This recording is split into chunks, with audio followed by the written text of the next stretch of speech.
Hello everyone, আজকে একটা এই গভর্নমেন্ট জবের জন্য প্রিপারেশান নিচ্ছেন তাদের কাছে একটি খুবই খুশির খবর। কারণ আজকে রেলওয়ে ডিপার্টমেন্ট থেকে একটি নোটিফিকেশান দিয়ে দিয়েছে, অফিসিয়ালি নোটিফিকেশান, অন স্ক্রিনে দেখতে পাচ্ছ। সেখানে আমি পুরো ডিটেলস এই নোটিফিকেশানে কী কী দিয়েছে এই পুরো ডিটেলসটা আমি বোঝানোর চেষ্টা করব, দেখানোর চেষ্টা করব। তোমরা এই চ্যানেলটি ফলো করবে, ফলো করে তোমরা ভিডিওটি শেষ পর্যন্ত দেখবে, কারণ ভিডিওটি শেষ পর্যন্ত দেখলেই তোমরা পুরো বিষয়টি অবগত হবে। তাই আমি চেষ্টা করব এই নোটিফিকেশানটা কী কী দিয়েছে বিষয়টি তোমাদের সামনে তুলে ধরার।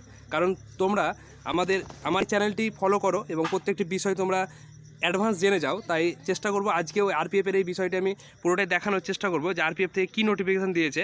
আমি পুরো বিষয়টি দেখানোর চেষ্টা করছি। দেখতে পাচ্ছ এখানে সিরিয়াল নম্বর উল্লেখ করে দিয়েছে। 1 নম্বর হচ্ছে আরপিএফের সাব ইন্সপেক্টর। এটি অ্যাপ্লিকেশান ডেট হচ্ছে 15/4/2024 থেকে closing date, submission of application হচ্ছে 14/5/2024। মানে এখনও হাতে তোমাদের অনেক সময় রয়েছে। তাই তোমরা আগে থেকে এই আরপিএফ নিয়ে যারা অপেক্ষা করছিলে তারা প্রিপারেশান নিতে শুরু করে দাও। এবং ভ্যাকান্সির বিষয়টি এখানে উল্লেখ করেছে, দেখতে পাচ্ছেন ভ্যাকান্সি।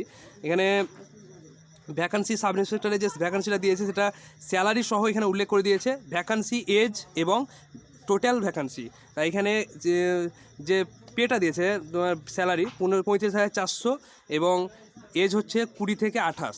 এটি সাব ইন্সপেক্টরের জন্য, এবং সাব ইন্সপেক্টরের জন্য ভ্যাকান্সি হচ্ছে 452। কনস্টেবলের জন্য দেখতে পাচ্ছ 21,700 স্যালারি এবং 18 থেকে 28 তোমার রয়েছে এজ, এবং ভ্যাকান্সি রয়েছে 4,200। টোটাল হয়েছে 4,660টা। তাহলে তোমরা দেখতে পেলে ভ্যাকান্সিটা। এবং আমি আরও স্ক্রল করে নিচে দেখানোর চেষ্টা করছি কী কী দিয়েছে এই নোটিফিকেশানে।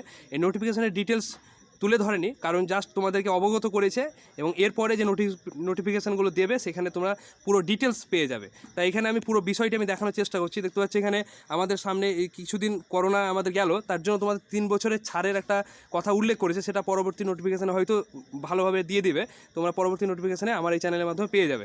এবং এখানে এজের যে বিষয়টি সেটা উল্লেখ করে দিয়েছে।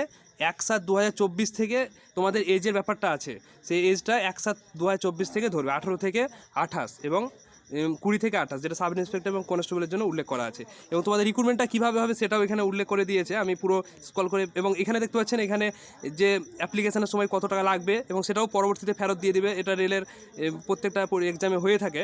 এখানে যেমন দেখতে পাচ্ছি এখানে সবার জন্য 500 টাকা, এবং SC ST যারা তাদের জন্য 250 টাকা, এবং এক্স সার্ভিসম্যান ফিমেল সবার জন্য এই ছাড়টি রয়েছে, তাদের 250 টাকা লাগবে মাত্র, এবং জেনারেলের জন্য 500 টাকা। এটা উল্লেখ করে দিয়েছে এখানে, সেটাও আমি দেখানোর চেষ্টা করলাম। এবং আরও নিচে স্ক্রল করে আমি দেখাচ্ছি নোটিফিকেশনের মধ্যে আর কী কী দিয়েছে। সেখানে দেখতে পাচ্ছেন এখানে যে এজের ব্যাপারটা সেটা উল্লেখ করে দিয়েছে, এবং আরও ডিটেলস আমি দেখানোর চেষ্টা করছি। এখানে যেমন এলিজিবিলিটি, সেই এক্সাম কীভাবে কোন প্রসেসে হবে সেটাও দেখানোর চেষ্টা করছি। চেষ্টা হচ্ছে প্রথমে হচ্ছে এক্সামের যে অফ এক্সামিনেশান, সেটা হচ্ছে যে প্রথমে হবে তোমার সিবিটি, এবং নেক্সট হবে পিইটি, এবং তারপরে হবে পিএমটি। সিবিটির মানে তোমরা সবাই জানো, কম্পিউটার বেসড টেস্ট, মানে হচ্ছে তোমাদের এক্সাম, যেটা রিটিন এক্সাম প্রথমেই হবে। তারপরে হবে পিইটি মানে ফিজিক্যাল টেস্ট, যেটা তোমাদের মাঠ আছে। তারপরে হবে ফিজিক্যাল মেজারমেন্ট, যেটা পিএমটি। এটা তারপরে তোমাদের মেরিট লিস্ট বেরোবে, তার কোয়ালিফাই করবে তারা। সত্যি খুশি করো, কারণ এক্সাম আমরা অনেক দিন থেকে অপেক্ষা করছি আরপিএফের জন্য, কারণ অনেকে করে, কারণ আরপিএফটা একটা সত্যি আমাদের গভর্নমেন্ট জবের মধ্যে একটা বিষয়। তাই আমরা চেষ্টা করব এই এক্সামটিতে ক্র্যাক করার, কারণ অনেক দিন থেকে অপেক্ষা করে আছে। তাই আমি চেষ্টা করলাম এই নোটিফিকেশানের মাধ্যমে যতটা দিয়েছে আমি তুলে ধরার। এরপরে আরও নোটিফিকেশান দেবে, সেগুলো থেকে আমার এই চ্যানেলটিতে তোমরা পেয়ে যাবে আপডেট। ধন্যবাদ আমার এই চ্যানেলটিতে থাকার জন্য, এবং এই চ্যানেলটি সাবস্ক্রাইব করে পাশে থাকবে, কারণ আমি প্রত্যেকটি আপকামিং যে সব এক্সামগুলো রয়েছে প্রত্যেকটি ডিটেলস আমি দেওয়ার চেষ্টা করব। ধন্যবাদ।